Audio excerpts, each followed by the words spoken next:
Movie की शुरुआत में हम जंगलों के बीच में एक कैबिन को देखते हैं जहाँ पर एक कपल को हमको दिखाया जाता है जो कि बहुत ही परेशान और डरे हुए थे और सनसेट का वेट कर रहे थे। सनसेट होते ही वो हस्बैंड ये बोलता है कि अब टाइम हो चुका है और यही उनकी बेटी रनिया से मिलने का एक लौता मौका है। उनको ये करना ही होगा और साथ ही साथ उन्हें किसी ने ये सजेस्ट किया था। उनके पास में एक अजीब और डरावनी डॉल भी होती है। वो दोनों बहुत ही ज्यादा डरे हुए थे, स्पेशली वाइफ, लेकिन उन्हें ये जो भी करना था वो करना ही होगा अपनी बेटी को वापस पाने के लिए। अब वो लोग उस डॉल को उठाते हैं और उसके पीछे से एक चिट निकालते हैं जिस पर एक स्पेल लिखा हुआ था और उनको वो साथ में बोलना था और वो वैसा ही करते हैं। और वो स्पेल होता है जलियांगकुंग, हम एक छोटी पार्टी कर रहे हैं, तुम बिना बुलाए आओ और बिन किसी के चले जाओ। वो स्पेल को एक दो बार रिपीट करते हैं और अब वो डॉल अपने आप ही हलचल करके खड़ी हो जाती है जिससे वो दोनों ही बहुत ज्यादा डर जाते हैं। लेकिन उनके अंदर किसी रूम से उनकी बेटी की आवाज भी आने लगती है जिसके लिए उन्होंने ये किया था। हस्बैंड अब उस रूम को चेक करने जाता है लेकिन उसे अंदर कोई खींचकर बेरहमी से उसका सर तोड़कर खत्म कर देता है और अब ये देखकर वाइफ की हालत बहुत खराब हो जाती है। साथ ही साथ हम ये भी समझ गए थे कि उनकी बेटी तो वहां पर नहीं आई थी लेकिन उसकी आड़ में कोई और ही वहां पर आ गया था जिसके बारे में हमें आगे पता चलेगा और सीन भी यहीं पर शिफ्ट हो जाता है। खैर अब हम देखते हैं एक फैमिली को जिसके अंदर एड्रियन, उसकी second wife Sandra, second wife का बेटा केनान जो कि 10 साल का है और उसकी पहली बेटी निकी जो कि एक टीनेजर है, यानी कि उसकी पहली बीवी की बेटी। सैंड्रा और एड्रियन की शादी 10 साल पहले हुई थी और इस तरह सैंड्रा निकी की स्टेप मदर है और केनान यहाँ पर स्टेप ब्रदर जिनसे वो थोड़ी बहुत कटी हुई सी रहती है। मींस उसको चीजों को एक्सेप्ट करने में अपना खुद का टाइम लगेगा। ऐसे जब ये सब हुआ था तब उसकी खुद की उम्र काफी कम थी और उसकी रियल मदर अभी इस दुनिया में नहीं है। वो लोग ट्रिप पर निकलते हैं और घूमते हुए अपने डेस्टिनेशन पर जा रहे थे और रास्ते में सैंड्रा एड्रियन से निकी के बारे में बात करती है कि वो उसे अभी तक एक्सेप्ट नहीं कर पाई है और उसे ये बिल्कुल भी अच्छा नहीं लगता क्योंकि वो उसकी माँ है और चीजों का ख्याल रखते हुए डिफरेंसेस आ रहे हैं। जिस पर एड्रियन बोलता है कि वो निकी से बात करेगा। उसका बेटा केनान और निकी का एक ठीक ठाक बॉन्ड है, बहुत अच्छा नहीं है लेकिन बुरा तो कहीं से नहीं।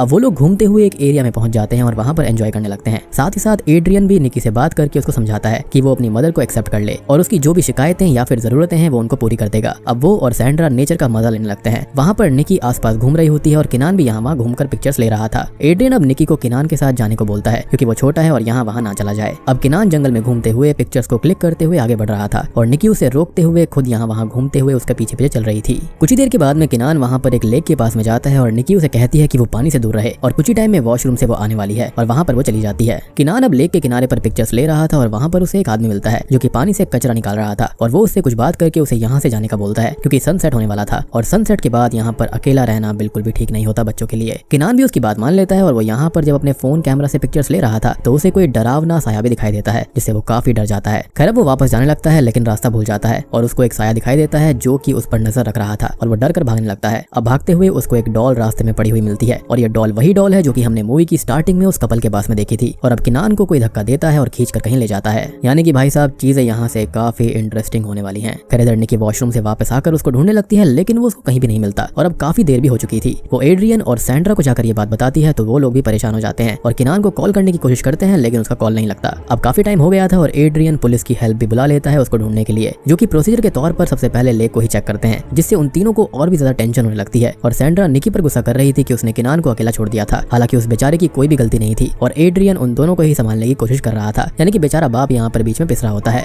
अब वो पुलिस ऑफिसर माजिद से बात करने जाता है जहाँ पर शुरुआत में तो वो उनको सहानुभूति देता है जिस पर वो बोलता है कि सहानुभूति गुजरे हुए लोगों के लिए होती है और उसका बेटा भी जिंदा है जिसे वो लोग जल्दी ही ढूंढ लें क्योंकि ऑलमोस्ट 7 घंटे से ज्यादा हो चुके हैं। माजिद उसको दिलासा देता है लेकिन वो जानता था कि इतनी जल्दी और बारिश के टाइम पर सर्चिंग जल्दी खत्म नहीं होगी, तो वो उन लोगों को उसके ऑफिशियल रेसिडेंस पर चलकर रहने के लिए बोलता है जो कि यहीं पर आसपास था, जिस पर एड्रियन मान भी जाता है क्योंकि सैंड्रा अभी फिलहाल प्रेग्नेंट है। साथ ही साथ निकी को भी रेस्ट की जरूरत थी। खैर वो लोग घर आ जाते हैं और माजिद का भतीजा काल उनके लिए रूम्स रेडी कर देता है। कुछ ही देर के बाद में माजिद एड्रियन और सैंड्रा से ये बोलता है कि वो लोग सो जाएं क्योंकि अभी सर्चिंग चल रही है और कल भी जारी रह सकती है, तो वो लोग अगले दिन के लिए एनर्जी को रिस्टोर कर लें और वो सर्चिंग देखने के लिए जा रहा है। रात को वो दोनों सो रहे होते हैं कि तभी केनान के बुलाने की आवाज उनको आती है जिससे सैंड्रा की नींद खुल जाती है और वो अपने सामने उसे खड़ा हुआ देखती है जिसका सर अपने आप ही उल्टा हो जाता है और वो वहां से भाग जाता है जिससे वो बहुत डर जाती है लेकिन खुद को संभाल लेती है क्योंकि उसको ये एक बुरा सपना लग रहा था। अब अगली मॉर्निंग एड्रियन माजिद के पास चला जाता है और सैंड्रा निकी इकाल के साथ वुड्स में केनान को ढूंढ रहे होते हैं। अब चलते चलते सैंड्रा थक जाती है जिसके लिए काल पानी ढूंढने के लिए चला जाता है और यहाँ पर निकी उससे बात करके उसको हिम्मत देती है, उसको संभालती है और अब वो उसे मदर भी बोल रही थी जिससे उसे थोड़ा अच्छा लगता है। अब काल वापस आकर बताता है कि पास में ही एक घर है जहाँ पर उन्हें पानी मिल सकता है और वो लोग वहाँ पर थोड़ा रेस्ट भी कर सकते हैं और वो लोग वहाँ चले जाते हैं। अब ये घर किसी साइचा नाम की लेडी का था जिसे वो पानी और रेस्ट करने का बोलते हैं जिसके लिए वो मान जाती है और उन्हें अंदर बुलाकर चाय वगैरह सर्व करती है। वो बोलती है कि उसने भी सुना है कि पास में ही कोई मिसिंग हुआ है और सैंड्रा उससे पूछती है कि उसने केनान को कहीं देखा है लेकिन वो मना कर देती है। साथ ही साथ यहाँ पर सैंड्रा थकी हुई थी जिससे उसके होने वाले बच्चे पर बुरा असर पड़ सकता था, तो साइजा उसको मालिश करने लगती है। अब मौसम बिगड़ने लगा था तो काल और निकी डिसाइड करते हैं कि वो दोनों जाकर कार लेकर आते हैं, तब तक सैंड्रा यहाँ पर रेस्ट करे जिसके लिए वो मान जाती है और वो दोनों वहाँ से निकल भी जाते हैं। अब रास्ते में बारिश होने लगी थी और निकी को तभी अपने फोन के ऊपर सिग्नल्स मिलते हैं और वो चाइल्ड ट्रैकिंग ऐप ऑन करके देखती देखती है तो पास में ही किनान के फोन की लोकेशन शो हो रही थी। वो दोनों उस साइड पर जाते हैं तो उन्हें वो डॉल पड़ी हुई मिलती है जिसकी पिक्चर काल ले लेता है और निकी बोलती है कि ये डॉल किडनैपर की हो सकती है तो वो उसको रख लेती है। अब उसे पास में ही एक गड्ढे से किनान के फोन की आवाज आती है तो वो उस गड्ढे में हाथ डालकर फोन निकालने की कोशिश करती है, लेकिन फोन वहां पर नहीं था। लेकिन उल्टा कोई उसका हाथ पकड़ लेता है और उसे अंदर खींचने लगता है और इससे काल उसको बचाता है और अब उन्हें उस होल में कोई गोस्टली फिगर दिखाई देती है जो कि उनको गुस्से में देखती है और वो इससे बहुत ज्यादा डर जाते हैं। अब वो दोनों वहां से भागकर एड्रियन के पास जाते हैं लेकिन अभी उसे कुछ नहीं बताते और उसके साथ सैंड्रा को पिक करने चले जाते हैं। अब रात तक वो लोग माजिद के घर आ जाते हैं और सबको अंदर भेजकर एड्रियन माजिद से बात करने लग जाता है और बोलता है कि 20 दिन हो चुके हैं और अभी तक उसे उसका बेटा नहीं मिला और ये कोई किडनैपिंग हो सकती है। इस पर माजिद बोलता है कि किडनैपिंग में रैंसम के लिए कांटेक्ट किया जाता है, कोई ट्रेस मिलता है, लेकिन यहाँ पर ऐसा कुछ भी नहीं है। उसे एक पैटर्न दिखाई देता है कि यहाँ पर अक्सर बच्चे गायब होते रहते हैं, वो भी सनसेट के बाद में, और जब दूसरा बच्चा भी गायब होता है तो पहला बच्चा मिलता है, वो भी डेड। और ये सुनकर एड्रियन और परेशान हो जाता है लेकिन खुद को हिम्मत देता है कि किनान अभी भी जिंदा है। अब बाहर काल और निकी बात कर रहे होते हैं उसके बारे में जो कि उन्होंने वुड्स में देखा था और अब किनान अपने एक फ्रेंड से बात करता है जो कि बताता है कि ये चीज जिसकी पिक्चर उसने उसको भेजी है वो जलांगकुंग है और उसके साथ वो लोग भूल कर भी ना खेलें क्योंकि वो चीजों को समन कर सकती है और फिर वो चीजें वापस अपने रेल में नहीं जाती और बाकी की और डिटेल्स पता करके वो उनको बताता रहेगा। यानी कि ये जो कुछ भी चीज थी ये बहुत ही भयानक थी।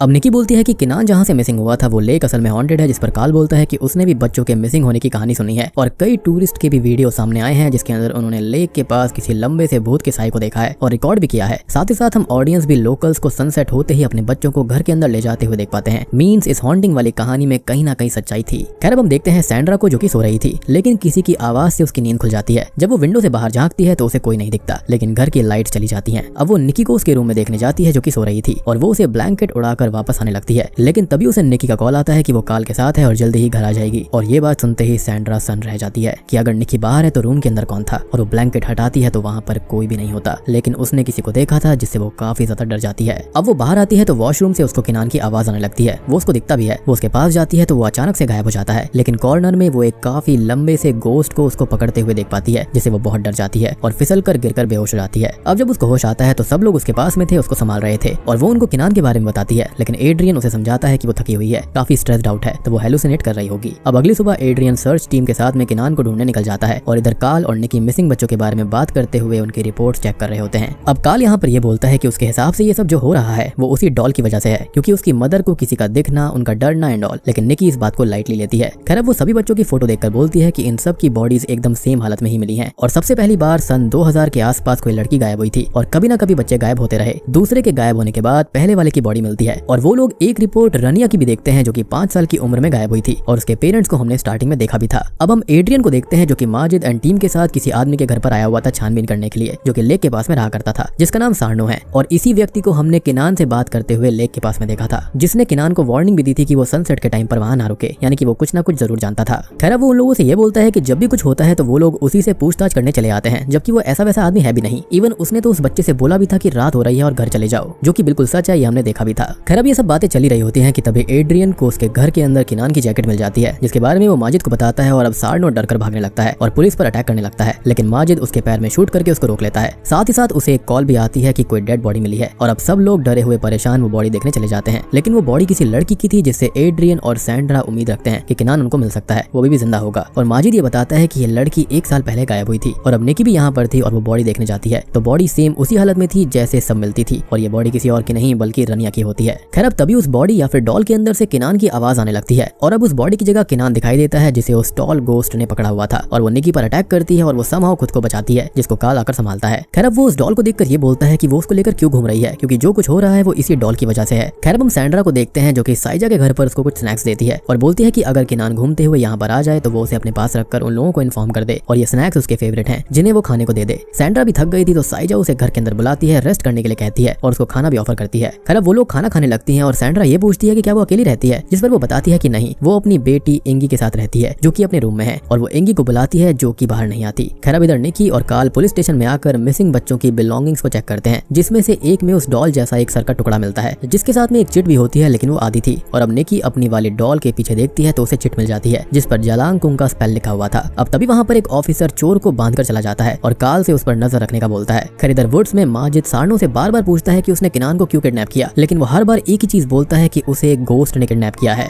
और वही गोस्ट को हम बार बार देख रहे थे। इधर साइजा इंगी के रूम में जाती है और अब उसके रूम से किनान के चिल्लाने की आवाज आने लगती है क्योंकि पुलिस स्टेशन में वो चोर निकी को छेड़ रहा था और काल की उससे बहस हो जाती है और वो उसे बात करने जाता है, लेकिन तभी जलांगकुंग डॉल एक्टिवेट हो जाती है जिससे एक पोर्टल ओपन होता है और उसके अंदर वो चोर और निकी खींचे चले जाते हैं, लेकिन वो बंद हो जाता है जिससे काल यहीं पर रह जाता है। अब इस रेल्म के अंदर किनान के बुलाने की आवाज आ रही थी और वही आवाज इंगी के रूम से भी आ रही थी। तो सैंड्रा अंदर जाकर देखती है और अब उसके पैरों तले से जमीन खिसक जाती है क्योंकि साइजा की बेटी इंगी असल में एक लाश होती है जिसे उसने संभाल कर रखा हुआ था। और दोस्तों अब यहाँ पर खुलते हैं इस मूवी के असली पत्ते। साइजा बताती है कि उसकी एक 17 साल की बेटी थी इंगी नाम की, जो कि एक रेयर कंडीशन के साथ में पैदा हुई थी, जिस वजह से वो काफी टॉल थी और सब बच्चे उसका मजाक उड़ाया करते थे और उस पर पत्थर फेंका करते। अब एक दिन वो हिम्मत हार गई और उसने लेक में डूबकर अपनी जान दे दी, लेकिन साइजा ने उसकी बॉडी को बाहर निकाला और उसे वापस लाने के लिए शेमन सार्नो से बात की, जिसने बताया कि अब वो किसी दूसरे रेल में फंस गई है और उसने ही बहुत सारी वो डॉल्स बनाई उससे कांटेक्ट करने के लिए, यानी कि उसकी स्पिरिट किसी और रेल में फंस गई थी। इंगी से दूसरे रेल में कांटेक्ट होने लगा और वो अंधेरा होने के बाद कुछ पल के लिए इस दुनिया में आ जाया करती थी, लेकिन उसे वापस जाना होता था और अब उसको अपने साथ खेलने के लिए कंपनी भी चाहिए होती थी। और ऐसे शुरू होता है बच्चों के मिसिंग होने वाला किस्सा, जिनको साइजा ही किडनैप कर लिया करती और इंगी को दे दिया करती थी, और जब एक से मन भर जाया करता तो दूसरा बच्चा उसको मिल जाता और पहले की डेड बॉडी बाहर आती इस दुनिया के अंदर। ऑब्वियस सी बात है कि अगर आप स्पिरिट वर्ल्ड में रियल बॉडी लेकर जाओगे, जिंदा बॉडी लेकर जाओगे, तो आपकी वापस लाश ही आने वाली है, क्योंकि वो दुनिया खाली स्पिरिट्स के लिए होती है, ना कि रियल इंसान के लिए। खैर अब इधर उस रेल्म के अंदर वो चोर और निकी जा पहुंचे थे और निकी किनान की आवाज को फॉलो करते हुए एक घर तक पहुंच जाती है, जो कि कुछ और नहीं बल्कि साइजा का ही घर होता है, यानी कि स्पिरिट वर्ल्ड के अंदर हूबहू मिरर कॉपी,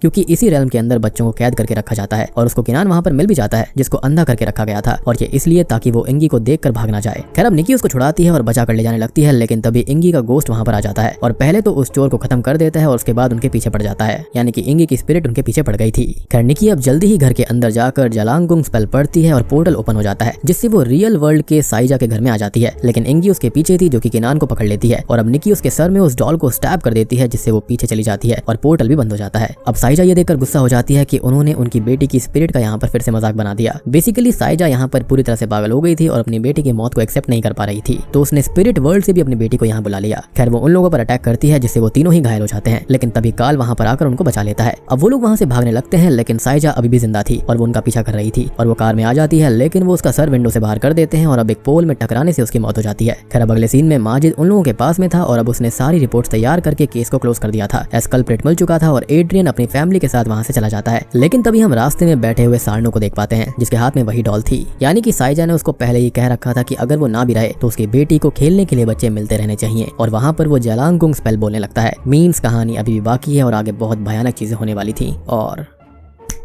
बूम, इसी के साथ में जलांगुंग